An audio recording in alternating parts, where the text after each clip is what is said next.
आज हम story of Samson and Delilah सुनेंगे। Welcome to Bible stories with Nidhi Sharma उर्फ किलाया रिएक्ट्स। देखिए, Samson is one of the most strongest man in history. Hey hi hello नमस्ते जी, सत श्री अकाल, अस्सलामु अलैकुम। मैं निधि शर्मा इंडिया से, और आज मैं बहुत खुश हूँ कि एक बाइबल की कहानी हम सुनने वाले हैं। हम सब जानते हैं कि जो क्रिश्चियनिटी फॉलो करते हैं, जितने भी क्रिश्चियंस हैं, हमारे भाई बहन, वो हज़रत ईसा अलैहिस्सलाम की उम्मत हैं, और हज़रत ईसा अलैहिस्सलाम अल्लाह के पैगंबर हैं। जैसा कि बाइबल में कहा जाता है कि फ्यूचर में भी हज़रत ईसा अलैहिस्सलाम की वापसी होगी, वो आएंगे एक मसीहा के तौर पे। खैर, टाइटल में लिखा हुआ था the strongest man in history, पर ऐसा नहीं हो सकता, क्योंकि there is no other sword than Zulfiqar and no other man like Ali. Video के आखिरी में भी एक बहुत ही प्यारा सा पैगाम मैं आपको देना चाहूँगी, और मैं आज सऊदी अरब की जो अरबिक लैंग्वेज है उसके अंदर कुछ आपको सुनाऊंगी। आई होप आपको बढ़िया लगे। फिलहाल इस वीडियो पर रिएक्ट करते हैं, फिर उसके बाद करेंगे ढेर सारी बातचीत। With the excitement of having a प्यार भरी मोहब्बत नुमा गुफ्तगू विद यू,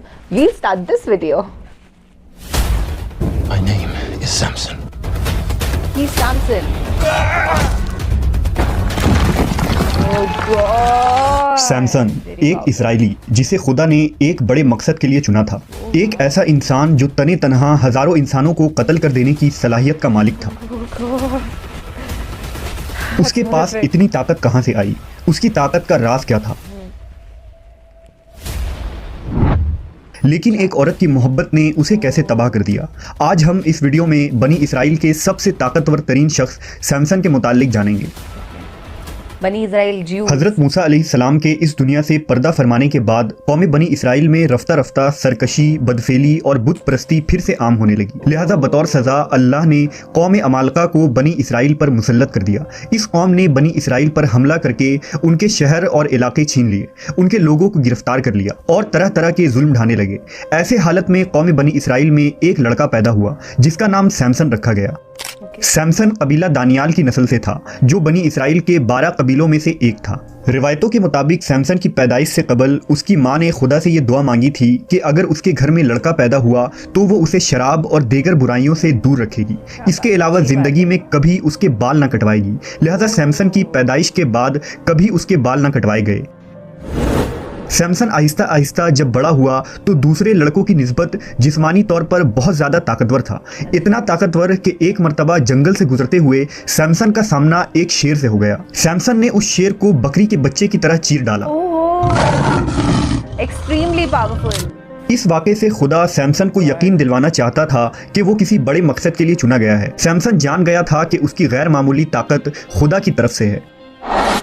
जब सैमसन जवान हुआ तो उसे ख्वाहिश हुई कि वो कौम अमालका के शहर को देखे। लिहाजा उसने अपनी बस्ती को छोड़कर कौम अमालका के शहर देखने रवाना हुआ। वहाँ सैमसन की मुलाकात तीमना नामी एक लड़की से हुई। ये दोनों आपस में मोहब्बत करने लगे। अपने खानदानी झगड़ों के बावजूद इन दोनों ने एक होने का फैसला किया। लेकिन इस शादी के दौरान सैमसन अपनी शादी में आए मेहमानों यानी कौम अमालका के चंद लोगों से एक शर्त हार बैठा। अब यह तय हुआ कि जब तक सैमसन शर्त में हारी गई रकम यानी 30 कपड़े के थान न लौटा देगा, उसकी बीवी तीमना कौम अमालका के पास ही रहेगी। लिहाजा सैमसन मायूस होकर उस शहर से निकल गया। जब वो कुछ दूर गया तो उसे एक इसराइली काफिला नजर आया। उसने उस काफिले में मौजूद 30 आदमियों के मालो असबाब को लूट लिया और शर्त में हारी गई रकम चुकाने वापस गया। लेकिन उस वक्त तक तीमना का बाप उसकी शादी किसी दूसरे शख्स से कर चुका था। सदमा लगा होगा। गुस्से में आकर सैमसन ने कौम अमालका के तमाम खेत जला डाले, जिसके बदले में अमालका के लोगों ने उसकी साबका बीवी और ससुर को मार डाला। इसके अलावा उन्होंने बनी इसराइल को मजबूर किया कि वो सैमसन को उनके हवाले कर दें। बनी इसराइल ने अपनी जान बचाने की खातिर सैमसन को कौम अमालका के हवाले कर दिया। लेकिन जब कौम अमालका ने सैमसन को पकड़ा तो सैमसन ने अमालका के काबू में आने के बजाय महज एक गधे की हड्डी की मदद से उनके 1000 सिपाही मार डाले। सैमसन के इस कारनामे ने बनी इसराइल में इसे खूब मकबूल बना दिया। यहाँ तक कि बनी इसराइल ने उसे अपना सरदार चुन लिया। दूसरी तरफ कौम अमालका में सैमसन का खौफ इस तरह बैठ गया कि वो सैमसन के मुकाबले में आने से कतराने लगे। उनकी गुलामी में रहने वाली कौम यानी बनी इसराइल अब सैमसन के बलबूते पर अमालका से जंग के ख्वाब देखने लगे।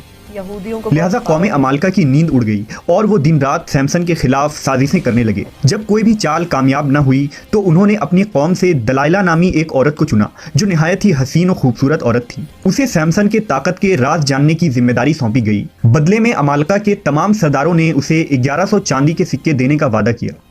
वो औरत सैमसन से मिलने में कामयाब हो गई। जब सैमसन ने उसे देखा तो वो उसके नाजो अंदाज से मुतासिर होकर उसका दीवाना बन बैठा। इस तरह सैमसन और दलाइला एक साथ वक्त गुजारने लगे और दोनों मजीद करीब हो गए। एक दिन मौका देखकर दलाइला ने सैमसन से उसके ताकत का राज दरियाफ्त किया, जिसे सैमसन ने टाल दिया। रफ्ता रफ्ता दलाइला उससे इसरार करने लगी, यहाँ तक कि उसने सैमसन को धमकी दी कि अगर वो उसे अपना राज ना बताएगा तो वो उससे इलाहिदा हो जाएगी। इश्क के हाथों मजबूर सैमसन ने दलाइला को बताया कि वो जब से पैदा हुआ है उसके बालों को नहीं काटा गया और उसकी शानदार ताकत का राज भी इन्हीं बालों में है। लिहाजा एक रात जब सैमसन दलाइला के गोद में सर रखकर सो रहा था तो मौका देखकर दलाइला ने उसके बालों को काट दिया। इस रात अमालका के सिपाहियों ने सैमसन पर हमला कर दिया, लेकिन इस मर्तबा वो अपना दिफा न कर सका। अमालका ने सैमसन को गिरफ्तार करके उसके साथ इंतहाई जिल्लत आमेज सुलूक किया। जंजीरों में जकड़कर उसकी आंखें निकाल दी गईं और उसे एक अंधेरी कोठरी में बंद कर दिया गया। इस काम के बदले में दलाइला को खूब माल और दौलत से नवाजा गया। सैमसन पर फतह पाने की खुशी में कौम अमालका ने एक तकरीब का ऐलान किया। कौम अमालका का अकीदा था कि उनके देवता दिजॉन ने उन्हें सैमसन पर जीत दी थी, इसलिए वो उस देवता के मंदिर में अपनी जीत का जश्न मनाने जमा हुए। अगले दिन तमाम आम व खास और अवाम उस जगह जमा थे।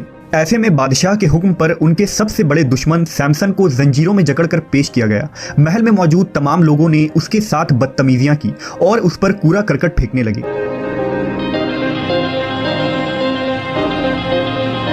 कौम अमालका फतह के नशे में चूर और अय्याशियों में मसरूफ थे। दूसरी तरफ सैमसन ने अपने गुनाहों से तौबा की। वो अल्लाह से दोबारा ताकत मिल जाने की दुआ मांग रहा था, लिहाजा अल्लाह ने उसकी सच्ची तौबा को कबूल किया और अचानक सैमसन की ताकत लौट आई गई है। लोग इधर उधर भागने लगे। थोड़ी ही देर में महल ज़मींदोज़ हो चुका था। इस वाक़े में अमालका के 3000 लोग मारे गए।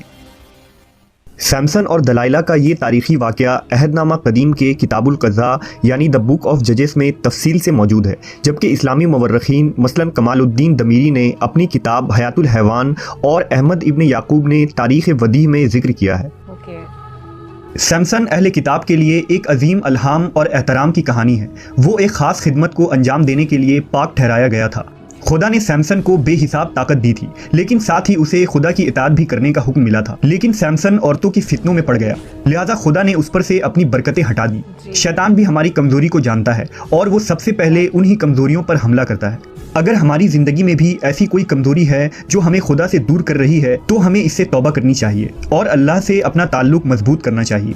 ये कमजोरी किसी भी शक्ल में हो सकती है, जिनमें पैसा, औरत, मोबाइल, टेलीविज़न, नशा, घमंड या लालच और इस तरह की बहुत सी चीज़ें शामिल हैं। सैमसन की ज़िंदगी हमारे लिए एक सबक है कि हम अपनी कमजोरियों के गुलाम न बने और शैतान को अपनी ज़िंदगी में मौका न दें।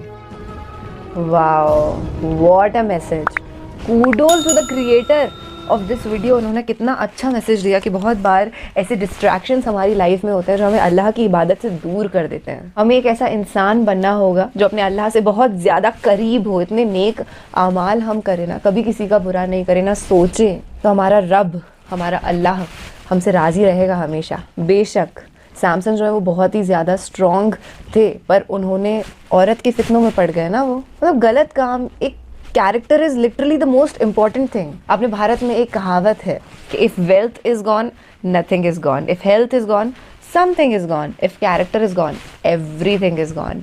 धन दौलत गया, ठीक है यार, कुछ भी नहीं गया है, हाथ का मैल होता है, पैसा वापस आ जाएगा। सेहत गई, हाँ कुछ गया है, थोड़ी मेहनत लगेगी पर ठीक है वापस आ जाएगा। नहीं भी आएगा तो कुछ लॉस हुआ है, बट इतना नहीं कि ज़िंदगी ख़त्म हो जाए। हेल्थ का लॉस हुआ है, okay we will recover. Character का लॉस हुआ है, सब कुछ गया बॉस, अब कुछ नहीं बचा। चरित्र सबसे इम्पोर्टेंट है और अब हमेशा ना अपने चरित्र को हमें संभाल के रखना होगा। कभी ऐसा नहीं कि किसी को देखा और बस हम उसी के डिज़ायर में चूर चूर हो गए। बहुत बार लोगों के लस्टी डिज़ायर्स होते हैं, और मैं झूठ नहीं बोलूँगी, जब मैं इस्लामी वीडियोज़ पे रिएक्ट नहीं करती थी तो मैं भी इतना गौर फिक्र अपनी ज़िंदगी पे फरमाती नहीं थी। कभी लस्टी डिज़ायर आ भी जाता था किसी को देख करके तो आई थॉट हाँ ठीक है क्या फ़र्क पड़ता है, पर नहीं यार बहुत फ़र्क पड़ता है। और जब मैं इस वीडियो को डाउनलोड कर रही थी रिएक्ट करने के लिए तो आई सॉ अ कमेंट जो मुझे बहुत ही ऑसम लगा है। वो अरबिक में, वो मैं आपको रीड करके सुनाती हूँ ना। In the title it's written Samson was the strongest man and see what Islam says, शाही मर्दान शाही यजदान कुव्वत परवरदिगार ला फतेह इल्लाह अली ला Saif इल्लाह Dhulfaqar. It means the king of all men, the lion of Allah, the power of Allah himself. There is no other sword than Zulfiqar and no other man like Ali. हज़रत अली रज़ी अल्लाह ताला अन्हो की यहाँ पे बात करी गई है और अल्लाह की पावर, उनकी शक्तियों की बात करी गई है. उनके जैसी पावर किसी की भी नहीं है. सो अल्लाह सुब्हानहू व तआला हमको नेक आमाल करने की तौफीक अता फरमाए और हम सब पे ब्लेसिंग्स जो है, बरकत जो है भरपूर रहे और ज़िंदगी ना हंसते खेलते अच्छे काम करते ही बीत जाए. बस यही मेरी ख्वाहिश है. चलिए, अपना और अपने पूरे परिवार का ख्याल रखिएगा. वीडियो अच्छा लगा है तो एक प्यार भरा कमेंट ड्रॉप कर देना और अपने दोस्त या अपने फैमिली मेम्बर के साथ बैठ करके देखना. चलो जी, शुक्रान. अल्लाह हाफ़िज़.